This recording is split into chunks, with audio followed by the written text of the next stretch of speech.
လာချောင်းပြရပါတော့ ကဲဒီဗီဒီယိုကနေပြီးတော့ဒီအကြောင်းနဲ့တစ်ခါမှ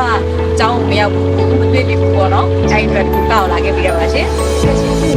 နေ့လာရောက်ချောင်းပြရဲ့ဒီဘက်ကနေပြီးတော့လိုက်ကြပါရှင်ဟုတ်ကဲ့ပါရှင်အကဲတော့နောက်ဆုံးဒီနေ့ဒီနော်ဒီနေ့ဒီ message ကိုတော့တွေ့ကြုံလေးညောင်းပေးပါရှင်ဟုတ်ပါတော့ လက်ရှိပေါ့နော်ဟုတ်ညီမတို့အနေနဲ့အတွေ့အကြုံတွေအများကြီးရတယ်ဒီ Star City ကရှင်းပြရတယ်ပေါ့နော်သူတို့ငယ်ရအတွက်ကိုလောက်ထားတဲ့ program တွေအဲ့ဒါတွေကိုလည်းအများကြီးဆက်တယ်ညီမတို့ social media တွေသုံးပေမဲ့ဒါတွေကိုက social media ပေါ်မှာမတွေ့ခဲ့ဘူးပေါ့နော်ကိုသုံးခဲ့မှမတွေ့ခဲ့ဘူးဒါပေမဲ့ဒီမှာရှင်းပြရတာကိုကြည့်ပြီးတော့အရင်သဘောကျတယ်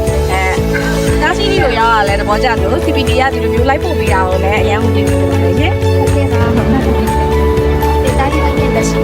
လက်တွေ့ပိုင်းတော့ဘာသာရေးရှိနေရှင်